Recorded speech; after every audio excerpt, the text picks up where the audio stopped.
Hello everyone, आज हम पढ़ेंगे लॉगरिदम के बारे में, लॉगरिदम के मेन फार्मूलाज के बारे में और थोड़ी सी डेफिनेशन के बारे में। तो लॉगरिदम क्या होता है? इन्वर्स होता है एक्सपोनेंशियल फंक्शन का। एक्सपोनेंशियल फंक्शन क्या होता है? जिसमें जो वेरिएबल होता है वो पावर में होता है, जैसे A power X 2 power Y etcetera.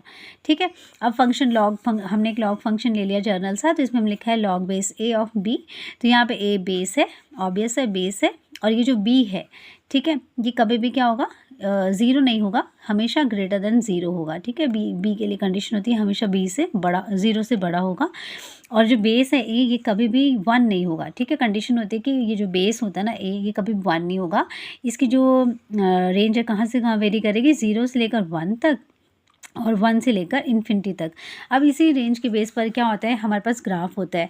अब graph of the logarithm function क्या होता है कि अगर ये फर्स्ट केस है, 0 से लेकर अगर 1 के बीच में वेरी करती है इसकी वैल्यू, ठीक है, तो डिक्रीजिंग फंक्शन होगा, इस तरह से डिक्रीजिंग फंक्शन होगा। और अगर वैल्यू 1 से इन्फिनिटी तक वेरी करती है तो ये काइंड ऑफ इंक्रीजिंग फंक्शन होगा। तो ये होता है हमारे पास graph of the logarithm function. Now we are having some properties.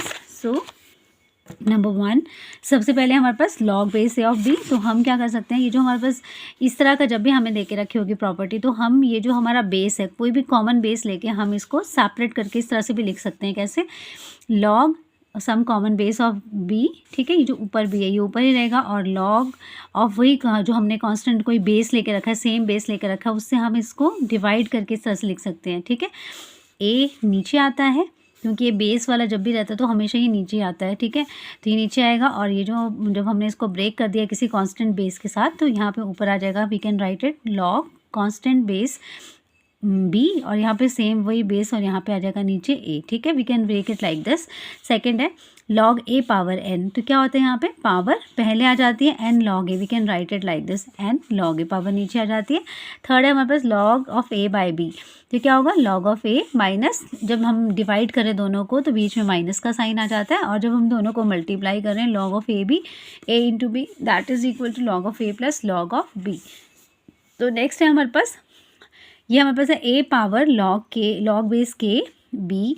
तो इसमें हम क्या करते हैं कि ये जो हमारे पास लॉग की पावर है इसको, और ये जो हमारे पास ये ए है, इसको आपस में हम एक्सचेंज करके भी लिख सकते हैं according to uses in the question. ठीक है, तो हमने क्या किया, इनको एक्सचेंज कर दिया। तो वी कैन एक्सचेंज ये जो बी है और इसको ए को, बाकी लॉग के as it is, log base as it is, और ये दोनों आपस में एक्सचेंज हो जाते हैं। नेक्स्ट है हमारे पास सिक्स प्रॉपर्टी। अगर हमें देखे रखा है log base A of X is equal to log base A of Y, तो ये जो दोनों लॉग, जो बीच में इक्वालिटी का साइन है और दोनों लॉग ए बेस दोनों का सेम है, लॉग बेस ए, तो ये लॉग आपस में कैंसिल हो जाता है, and we are left with X is equal to Y. ये दोनों कट जाएंगे और ये आ जाएगा हमारे पास। नेक्स्ट है log base A of X is equal to B.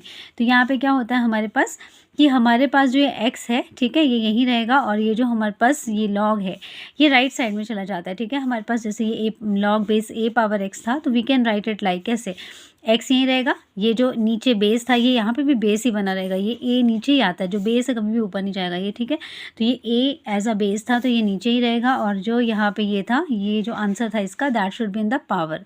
ठीक है, नेक्स्ट है हमारे पास कि अगर हमारे पास देख रखा है कि A power log A of X, और यहाँ पे हमारे पास जो ए की पावर है, लॉग का बेस और ये ए जो है नीचे लिखे, अगर ये दोनों सेम है तो हम लोग क्या कर सकते हैं, इनको आपस में कैंसिल आउट कर सकते हैं। तो हमारे पास क्या आ जाएगा आंसर? सीधे जो भी यहाँ पे लिखा है x, that should be the answer.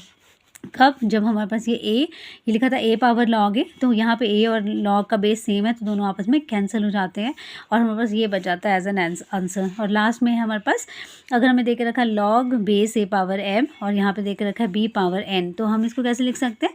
Right side में एन एज इट इज़, ठीक है, नीचे ये जो इसकी पावर है, ये बी की पावर ऊपर आएगी, ए की पावर नीचे आएगी एम, और यहाँ पे क्या आ जाएगा? बाकी हम लिख देंगे log base A power B. ठीक है, पावर्स को हम इस तरह से लिख सकते हैं फ्रैक्शन की फॉर्म में।